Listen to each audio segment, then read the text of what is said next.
Hello everyone and welcome back to the Brightworks and another match of Beyond All Reason, where today we're going to be taking a look at a match that was played on Bismuth Valley. It's a classic map, it's an all lanes map, so it's definitely a great one if you're looking to step into a more U-centered 8v8 experience, not so much a frontline, backline experience, but much more of a 1v1 or a 2v2 kind of a thing going on here. It's a cool map and I'm excited to see exactly what's going down. Also saw some interesting notes today about some patches that were coming down the line. Very interested in those. I'll be making probably a dedicated video on it. It's that intense, the changes that they're looking to make. So we'll see if that actually goes through, and if it does, expect a dedicated video on it. But anyways, look at that disintegrator cannon. I never realized it's sort of like purple on the inside. Or, oh, you know what? It's just silver. The universe is purple. Beautiful. Spawning here today is our red commander in, well, Cortex red here. It's going to be none other than, sorry, fixing the camera. There we are, Meow the Third. Meow the Third clocking in at 52 open skill and not a name that I recognize, which is a bit odd. I feel like most of the people in the 50s and 60s, I recognize their name by now. Meow the Third has slipped under my radar and or is another player that has changed their name. But either way here, excited to see what goes on the red Cortex Commander's lab here. Going to be going for some bots, which is always cool. I'm a big fan of bots. I don't know why, I feel like they're, this is such a dumb reason, but I feel like they're more cinematic to watch. They look like little soldiers. They look like little tin soldiers marching around down there versus the vehicles, which of course are cool and all. Like there definitely are some really awesome vehicles. The Banishers and the Starlight's probably some of my favorite. But the infantry, they look so neat walking around with their little plasma cannons and everything. I don't know. I've got a soft spot for them.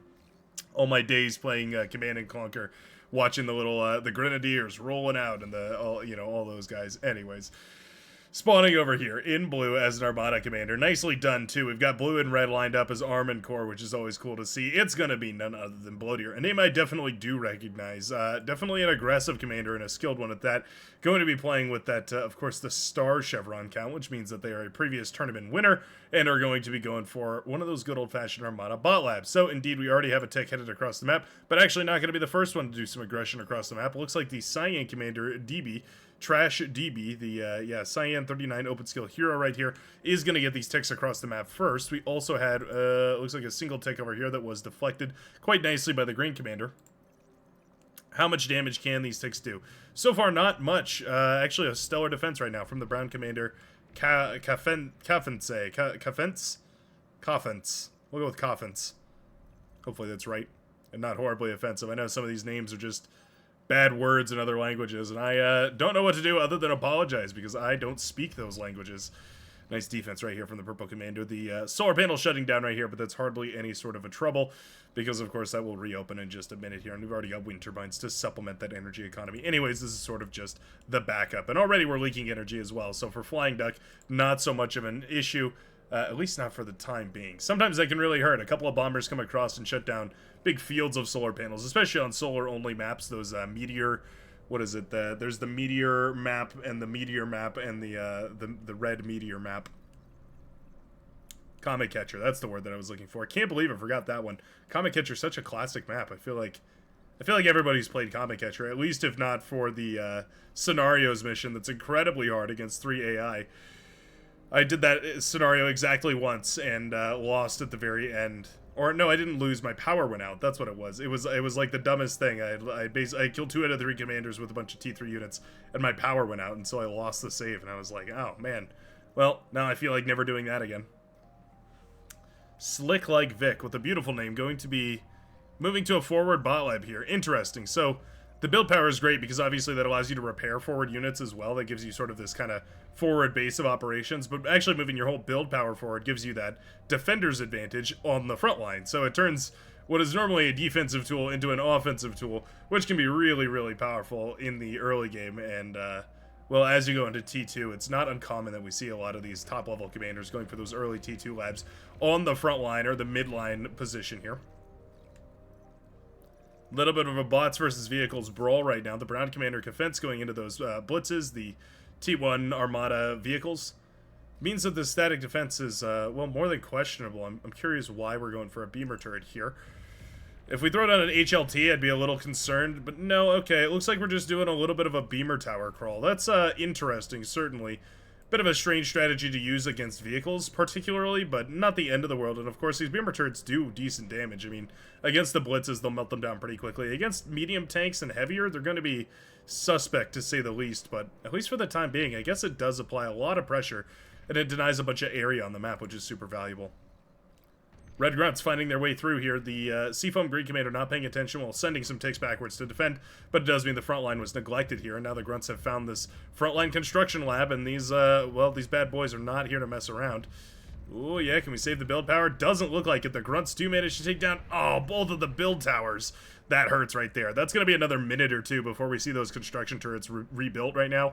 Yeah, that's a bummer right there for Slick Like Vic. Was hoping to have this forward command center set up in a bit of a greedy position. At this point, yeah, Meow the Third realizes that immediately and says, oh, you're dumping all your metal into a forward production facility. I'll just march right ahead, claim your mechs, and blast you down with a couple of standard aggravators here. HLT coming up on the high ground here, and we do also have some Centurion. I'm a big fan of Centurion. They're so robust, especially with the commander behind to support. You can see Stud Zombie with the little Gundam Goblin riding on top of that commander's shoulders, or I guess its head. Yeah, the Centurion's a super powerful tool on the front. Because it's so repairable, like, it has enough HP to be worth repairing, and then it has enough range and damage to be worth microing on the front line, right? So 2 or 3 of these on the front can be super, super dangerous, but just one of them with the commander can be almost even more dangerous because it has that sort of infinite recyclability with the repair command. Bunch of damage in the backline right now. A couple of pawns have broken through for the Cyan Commander. DB manages to once again find some value. Those T1 Armada bots showing what they've got, and those Grunts are going to clean them up eventually. Shuriken stunning those, but there is still a couple of Grunts that have, pawns, pardon me, that have pulled away from the pack and are now in the backline. Ooh, a little bit of micro, a little bit of micro.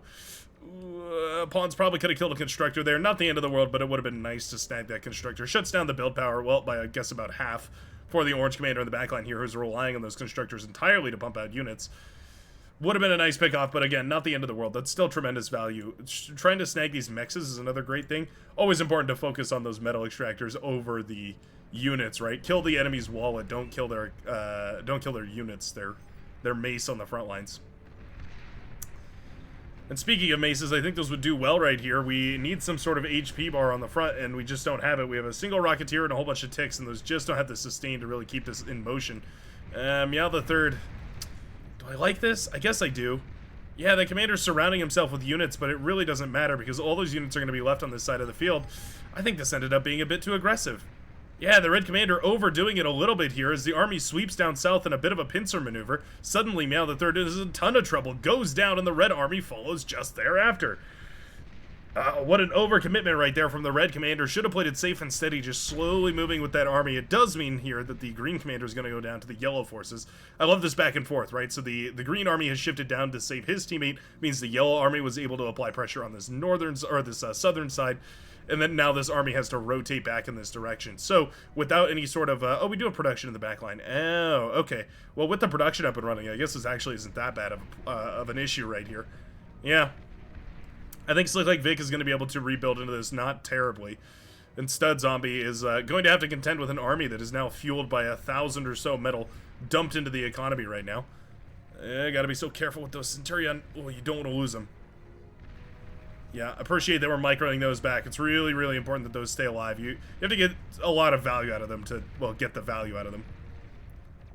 Shuriken's in place to paralyze a whole bunch of this. Again, continued aggression right here from DB. I love to see it from the Cyan Commander.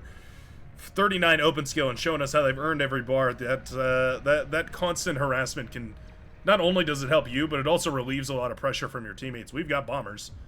Hot Pink Commander in the air, going to be sending bombers across the way here. I guess, yeah, under quite a, well, not a lot of pressure is what I'm trying to say. They weren't really pressured at all, just comfortably expanded into the air, and, well, here we go. Whole bunch of bombers deploying those payloads, and my goodness, what a beautiful bombing run. Taking out tons and tons of wind turbines before heading upwards to the northern side to try and, well, kill whatever they can. We do have a AA turret built right here. It will be bombed down, but not before firing off at least a couple of shots. That's nice. Softens up a couple of those bombers here. Still an issue in the backline, though. We need to see... Oh, we have fighters already in the air. Nice. Yeah, Seafoam Blue Commander, whoa, way overproducing build power right there. You need probably 6 turrets for a T1 laboratory, at least in the early game. Once you get to that T2, you suddenly... Can you hear my chair squeak? Gosh, it's so loud these days. Need to get in there and tune that up. Anyway, sorry, it was distracting me, and I'm not even the one listening to this cast. Getting back on track here. The the T1 Air Lab really only requires about 6 construction turrets, maybe more if you have a really gigantic map and you're playing with tons and tons of metal. But overall, I would say in most circumstances, on most maps, 6 is probably going to be plenty. Nice resbot micro here. Yeah, we're repairing to try and keep these thugs in the fight, sort of, you know, counteracting the force of that commander's repair by using the resbots here. But yeah, I was just about to say they're quite a bit squishier than that commander, and now we have a gunslinger. This is the perfect use case for a gunslinger. It's actually been a while since I feel like I've seen a gunslinger in a position where I really enjoyed seeing it, where I thought I could find some good value, but this is exactly what you're looking for. Gunslinger going up against those T1 units. It was rushed out here. That's a 650 metal bot. So not a insignificant investment, to say the least, but also not terribly expensive either. I mean, by T2 standards, that's sort of middle of the pack. It's more expensive than something like a welder, which I believe is 350 metal. The gunslinger is quite a bit more expensive, but obviously in the same lines that the Centurion is very efficient for the fact that you can constantly repair it and micro it. The gunslinger to the same effect, but even less micro required, because of course it repairs itself. One of those secret superpowers that the gunslinger has. I mean, it's televised on its little placard, of course, but it's a weird one. It's definitely a rarer unit, kind of a strange one to see. So I would not blame many commanders for not knowing that even the gunslinger had an auto repair feature. Technically speaking, most units in bar, or a lot of units in bar, do have an auto repair. It's just that it's very poor. It's not a good auto repair at all. It doesn't do very much whatsoever. However, the gunslinger is, I guess, the opposite of that way. Oh, man. Meow the Third doing a great job here. Just pushing with assault forces to secure the reclaim field. Enough that this metal actually all ends up, basically ends up going back to the red economy. We do have Shuriken out here. Well, yeah, gotta focus that AA turret, or that AA bot down first. Otherwise, down go your Shuriken. Yeah, there they go. Eventually paralyzing that AA bot, but already the damage is done. And I mean, Resbot will be paralyzed here as well, but as soon as these grunts get back into position, they're going to be able to slowly but surely flash that down, and now we're in a little bit of a race. The yellow and red team both or the yellow and red commander have a huge lead on the southern side. The blue and cyan have a nice lead on the northern side. We do have those T2 vehicles coming up here, and those Mauser can be quite dangerous, as you can see, even against the T2 Hounds, doing quite a bit of damage. They are a sort of, not a static defense, but a positional defense. You have to have them in the right spot at the right time. If you don't, they can be kited and well, just destroyed, just overrun quite easily. Hound's really struggling here with the lightning tanks. You can always switch these into their lighter firing mode. Makes them a little bit better against those faster moving targets at the cost of a little bit less damage, which is a worthwhile trade-off if you're going to hit the enemy for a little bit less rather than hitting the enemy for 0. The math adds up. An unfortunate situation right here for the Seafoam commander. Slick like Vic has fallen from grace, trying to reclaim as much of this as possible, but frankly speaking, the red commander's been doing that for a little bit longer and has just gotten themselves into a slightly better position and has barely managed to pull that position into a lead. Run away with it, and now that snowball is headed towards this door. Shuriken always just a step too late here. The army dies, the Shuriken go in. The army dies, the Shuriken, like, I feel like we're watching that pattern over and over again.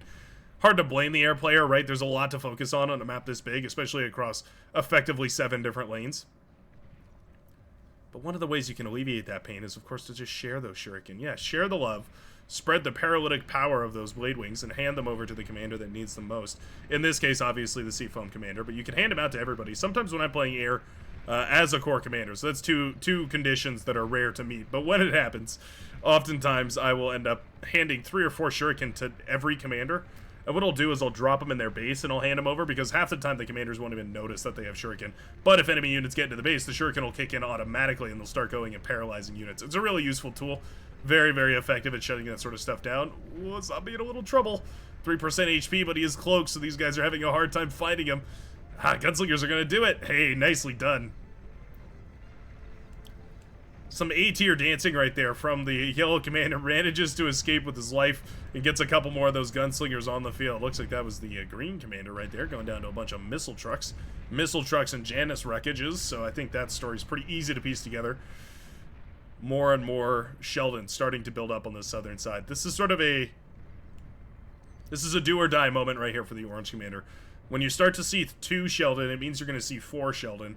And after you see 4 Sheldon, it's going to be 8 Sheldon soon enough. And slowly but surely that number continues building until this is basically unstoppable. This is when you want to jump on the Sheldon, not when they have a ball of 30 Sheldon and can melt down basically any unit in 1 or 2 volleys. And I think Rumble Crush has sort of caught on to that. It's hard to pull that trigger because obviously these T1 units are so slow, especially going up and down and around on this terrain. But you have to, because otherwise you're never going to take a more efficient trade than the one that you might take right now. It's a huge amount of metal to waste on the front line. It's really inefficient, but it's just the best that you can do. So if you're going to fight with that T1 instead of reclaiming it and using it to go T2, it's just the only option that you have. And the only efficient option, anyway.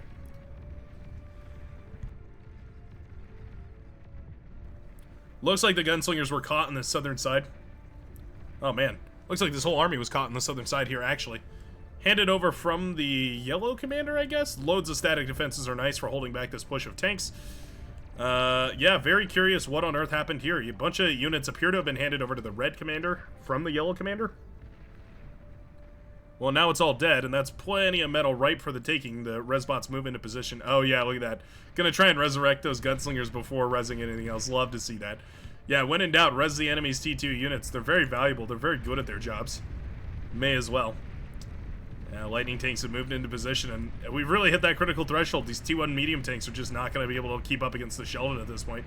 Even a Starlight on the front line, which is always nice, of course. Those do tons and tons of damage against medium tanks, sure, but anything else as well. Lightning tanks seeing that and going ahead and diving on top of it. Looks like the looks like the gauntlet here, the agitator, pardon me, will actually be the one that gets the kill, hilariously enough. Rumble Crush does fall. And now it's a matter of reclaim. We have 1 resbot on the field here for the Cyan Commander. We have loads of T2 units moving in on the southern side. Yeah, this res is looking worse and worse. Okay, so we are reclaiming here. The res is just for the T2 units. The reclaim is for everything else. And Gunslinger here, not really microed. That's the thing, is if you're not going to commit to the Gunslinger lifestyle, you really don't want to go into it because they require so much attention. They really are the attention hogs of Beyond All Reason. If you're not paying super close attention to them, they're just gonna die. They're so paper thin. All of their health sustain, all their HP sustain is based on their regeneration, not on any actual amount of tankiness. But my goodness, the line is broken. The orange base has fallen, and with units in the back line across the red team, it's only a matter of time before irreparable damage has been done. Raxel in tons of trouble as those Sheldon are firing away. That hot pink commander hiding in the corner, cowering from the fiends that are sprinting forward right here, but the Sheldon will finish the job. Just like that, the metal extractors are falling, the backline is falling, T2 Laboratory was started, but I fear that it won't finish as the fiends, the ticks, the Sheldons, bulls, jaguars, and anti-air turrets combined push through into the back to try and shut this down almost exactly at the same time. Maroon units have broken forward. Maroon and pink units in tandem going to be moving around in the backline here. We do have some static defenses, so those are, well, trying their best, I guess is the best way to put it, and they're going to be trying to shut down as much of this as possible, but lightning tanks are basically the perfect counter to wind turbines. Not a difficult fight to win against wind turbines, but if I had to pick a unit that was really efficient at killing wind turbines, I think the Jaguar might be it. How painful is that? Yeah, Shuriken unable to assist either because of that little backpack anti-air missile that the Jaguars have tucked onto their tail. That's what that little rumpus is sticking out from behind. They don't have junk in the trunk. It's actually a very powerful tool. Keeps them clear of light AA, including Shuriken, but also in some cases even some of the stronger forms of AA. More damage on the backside of the red team here. Fiends continuing to burn away. Fusion reactor in peril right now, and the blue units are idling at this point. We need to see resbots reclaiming all this, and commanders or constructors or somebody just going ahead and building metal extractors on all these metal spots. Okay, I mean, Shuriken are doing the best they can. Those are anti-air trucks, so not going to be too long before they take those down. Gunslinger trying pretty hard here too, though. Good to see. Gunslinger has a little bit of impulse. That's why you can see it stuns these units a little bit every time that it fires. Very useful tool for shutting down units that are trying to run by. In this case, though, the missile trucks, they don't really have enough speed for that sort of thing. The Gunslinger here just does enough damage to be worthwhile. All the same time, of course, analyzing the enemy attack pattern and manipulating that data in order to make itself more deadly, i.e. its XP scaling is increased. The XP scaling in this game has always been a bit of a mystery to me. I don't know why it matters. There are so few units where it ever even appears. one of those things that I feel like might just be removable without virtually any consequence. I think Armada commanders the world around will be perfectly fine with the gunslinger nerf that comes with the comes with the XP removal. Suddenly the red team is put into a really tricky spot. Divided between two bases and not really even. There's ticks in the backline lasering apart all the metal extractors here for the brown commander, and it looks like there's lightning tanks in the main base as well, carving all that apart. The blue team deflecting or absorbing this attack quite nicely, recovering very nicely, and now all that is left to remain, or now that remains to do, is just build up this front line once more, try and claim these metal extractors and counterattack with the forces that have been built for defense, and this should all end up working out pretty well. And not bad. There was AA included in this mix, but it just wasn't enough to deal with that gigantic of a swarm of shuriken. It is firing away now, eventually. And it is quite good. That anti-air, that AoE anti-air is very good for shooting down the swarms of drones like we see with shuriken. Eventually it will fall, but it did clear the skies quite nicely here, I will say. Shuriken waiting for the units to die once more before diving in here. Sort of their trademark this game. It happens to the best of us, right? It's so easy to see these things in spectator play. So difficult when you actually have to do it on the field live in a battle. Lightning tanks blasting down the T2 laboratory here for the tank commander, and shortly here going to be blasting down the laboratory. Well, actually just the commander of the brown, who is well, standing right next to the laboratory, so I guess doing the same thing in just a slightly different way. The blue team with a lot of focus here, remembering that the objective of this game is to kill the commanders. And down goes another one. The red team left with just a single commander. Oh, and there it is. Zombie is the commander left alive on the front lines here. It looks like we built a T2 laboratory, of all things. Actually gone into a T2 lab with a bunch of pit bulls for defense on the front here. Pretty cool. I mean, it is neat to see these frontline production facilities being used as sort of an offensive tool rather than a defensive one like we normally see. Welder's also very powerful on the front. They just have so much sustain. They're so durable that they tend to be quite difficult to deal with. In the same vein that medium tanks are difficult to deal with in the T1 because they just have so much HP, the Welders kind of fill in that same slot but for the T2 era. There we go. Shuriken coming in. Will it be enough in time to save the base right here? Gunslinger's trying to get in a position. Shuriken finally latching onto those bad boys. Two of them are paralyzed. The third still romping around. But it will eventually be paralyzed here. Okay. A solid defense. Shuriken can make even the most questionable defenses into a very effective one. Turning the tides of battles that seem entirely unwinnable. And we've arrived at a game that is much more even than it actually looks here. With the red team out and expanding, rebuilding these metal extractors wherever they can, or trying to at the very least, trying to grab as many of these mexes and reclaiming a whole bunch of this army as they go along right now. This is a pretty decent position for them, actually, despite having lost their entire team, despite the blue team having several more commanders up and active at the moment. The metal economy is actually slightly, ever so slightly, in the red team's favor. The Pitbulls here doing a great job of defending this T2 laboratory. I like that a lot. These are 680 metal and definitely well worth every penny. Pitbulls are one of those few static defenses that are virtually always worth their cost. Like, if you put them anywhere near the enemy, they're going to find their value, just for the simple fact that they fire so quickly and do so much damage. If they can fight T1 units, that's ideal. If they end up fighting T2 units, it's still relatively good, especially against some of those assault units, fiends, sprinters, any of those ones that have lighter armor. Even against things like, I guess things like hounds you can sometimes catch with the cloaking ability. You can decloak those and catch your enemy off guards. I don't know. There's a lot of interesting ways to use pitbulls, whereas scorpions just kind of do a bunch of damage. That is, in a nutshell, Cortex versus Armada, though. Cortex usually tends to pick a statistic and go with it. Damage, defense, range, whatever it is. Armada tends to kind of generalize.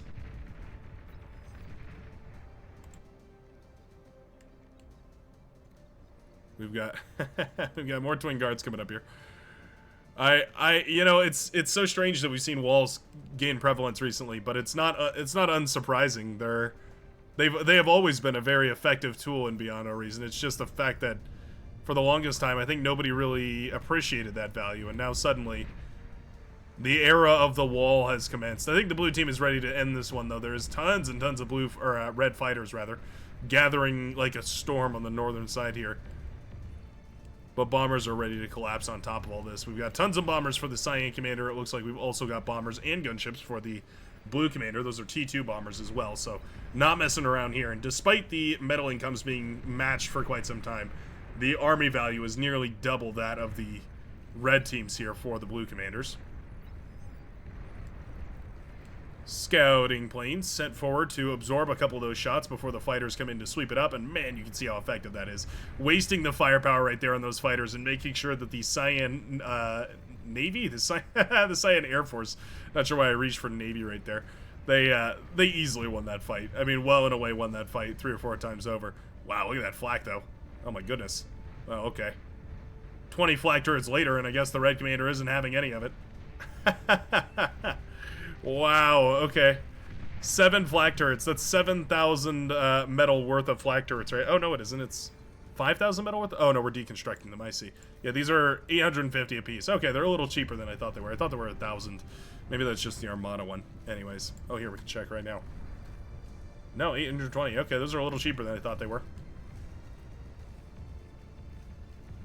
Nuclear missile is away. Oh, no. Oh no, nuclear missile is away. I didn't even see it. The yellow commander built a nuke in the backline. Didn't even notice that the nuke was up in the air. Boom goes the blue backline defense or ecosystem. Oh my goodness. Fusion reactor, 4 metal extractors, and a couple other accessories all go up in smoke as the nuke comes across. The last thing the blue team was expecting right now was a nuclear launch, and it just came across the map in such a big way. Are we going to send another one? It looks like we are going to try. Anti-nuke has been well set up here by the blue commander. It looks like that's still charging, though. Ooh, I don't know if that finishes in time. Oh, that just might not. Yeah, this nuclear missile's over halfway charged. That anti-nuke is just barely starting out, though. That's actually a close call. That's a really close call. Yeah, walls here proving to be such a deterrent. At least for the T1 units. The bulls, however, can just roll right over those. It's absolutely no problem for those bulls to deal with.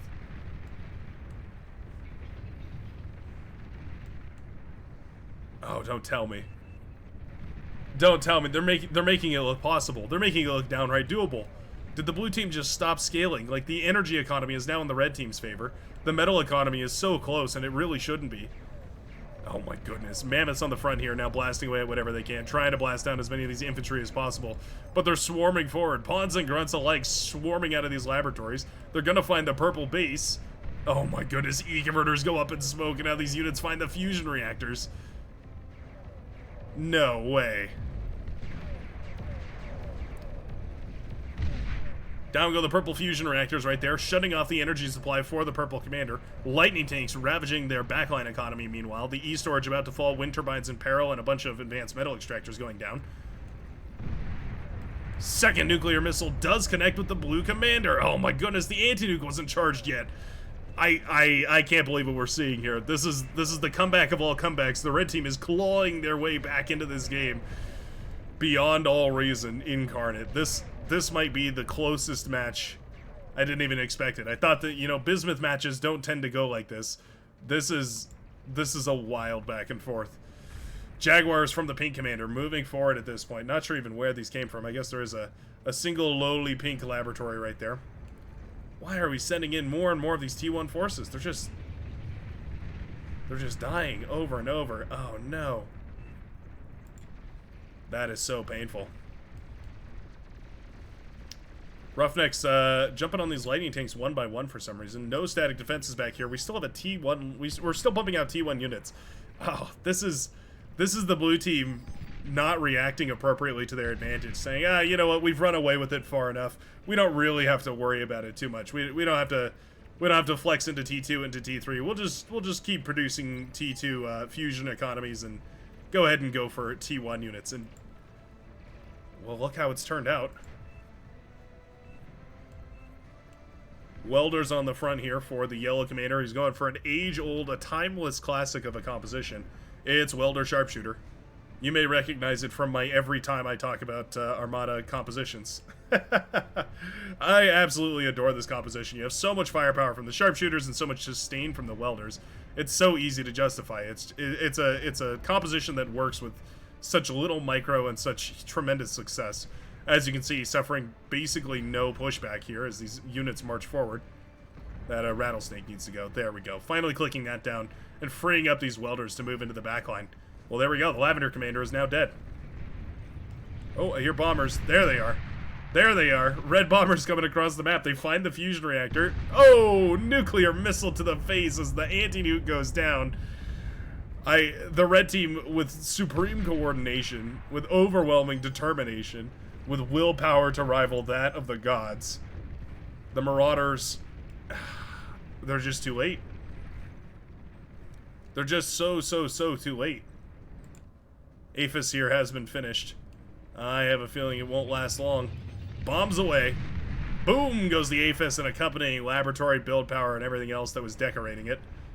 Resbots could obviously pick that back up, but again, that is just such a nice hit to the blue economy. Yep. Anti-nuke not loaded. In fact, it just came up and online. This is great. Look at all this expansion right here.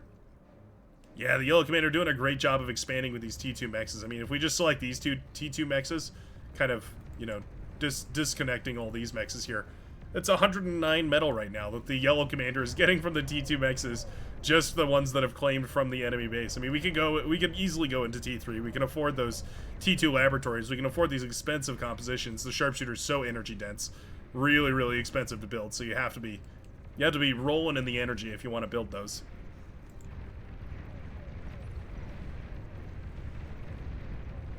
The Marauder just really aren't up to stuff to kill these T2 tanks. They're just not built for it. They're not a tool designed for that battle. Twin guards and pawns. That's all you really need, I guess. Alright. All of it's cleaned up eventually. We really ought to kill these metal extractors, though. Do we have another nuclear missile strike? We sure did. There we go. I knew I saw it out of the corner of my eye. Oh, anti-nuke is charged. Finally, an anti-nuke connects here. That is just brutal. Oh, Juno missile connects over here. That's quite nice. Mammoths and Marauders trying to find the opening. So many of these twin guards have been built right here by the Red Commander. Love to see that. Dragons now on the field. How did I not see the dragons? Oh my goodness. 5,100 metal apiece, headed directly towards the blue Frontline T3 production center here. Anti-nuke is the target. Well, AA is first. Anti-nuke comes next. Yeah, look at that. Every burst of their flame chipping off 30% or so of that anti-nuke. And now the AN is no longer covering this base right here. Well, there we go. Despite the hundreds of anti-air missiles colliding with that dragon, it just doesn't care. Suddenly, the entire facility goes down. A red advantage for the first time in this game in a long time. A significant advantage, I want to say. Not just breaking even, but actually pulling ahead at this point. A whole bunch of bulls do go down. If we start producing resbots and reclaiming all that, I think we're going to be... I think we, the blue team, are going to be able to pull into a better situation here.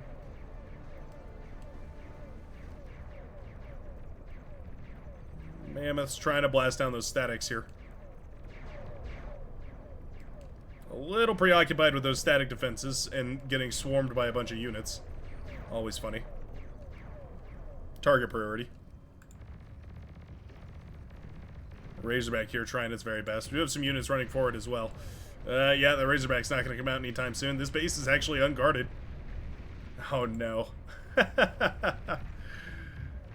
The anti-nuke available here, who was it from? Oh, was it just the one anti-nuke? Oh, I feel like we really ought to start building mobile anti-nukes at this point. We have the T2 lab, we're Armada. I feel like the mobile anti-nuke is the way to go. Yeah, there we go. T3 units coming out of the laboratory for the Yellow Commander. Zombie and Meow the Third. There's a nuke, by the way. Does connect with that base. Doesn't actually end up killing very much the wrecks of those fusion reactors, but the laboratory actually stays up and online. I can't believe it. 504 metal production right now for the red team versus 400 or 3... probably closer to 350-ish metal production right now. Air. The Air Force has long been dead. There are technically planes here for the Powder Blue Commander, but they're more like defensive fighters meant to kill any sort of like gunships or bombers, not necessarily meant to go clean up front lines like this. This is ridiculous. Here's a Razorback tearing down wind turbines. Razorback is in close contention for best wind turbine killer. Now that I look at it, actually, the Razorback does put up a good fight against those wind turbines. Love the T1 Banshees here as well. It's one of those things where you're like, I don't really know how to contribute now that the game isn't an epic late game, but my base is already dead 3 times. I'll just go ahead and build a Razorback. Or go ahead and build a Banshee or 2. I like it. Oh, Razorback is getting dangerously close over here, and there's not really anything to stop it. No T3 defenses. We don't have any Pulsars or Pitbulls or anything like that, really. T2 wall is going to be a bit of a pain for the Razorbacks to deal with over on this side. I love the use of walls. None of this would have been possible had the red team lost this wall early on. Those units would have swarmed into the back line. It would have been game over, but now this wall has completely held them off. Their push has been delayed, and now the red eco is continuing to climb. We've got loads of Aphises coming up right here for the yellow commander. My goodness. We're on 3 Aphis and going for a 4th. This is hilarious. This is gaming right here.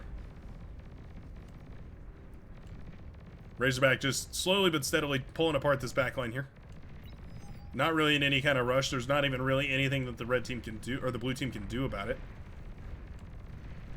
Just don't have the tools in position in order to clean this up, so it'll get free reign. Second nuclear missile finishes the job. I don't think we were aware of this base right here. Wow, but there it is.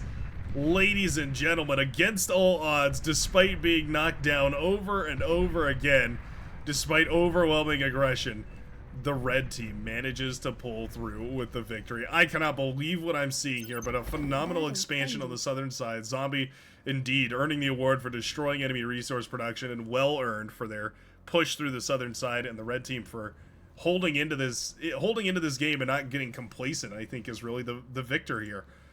What a beautiful game of Beyond All Reason. Thanks a ton for watching, and I sure hope you enjoyed. I know I sure did, so feel free to join the Brightworks community. We have a Discord where you can subscribe, all that good stuff YouTubers love to shill about. But it warms my heart every single time when I get to meet new folks joining the bar community, so that's why I bring it up, just in case you didn't know. Hope you have a fabulous rest of your day, and I will see you in the very next game of Beyond All Reason. Peace out, everybody.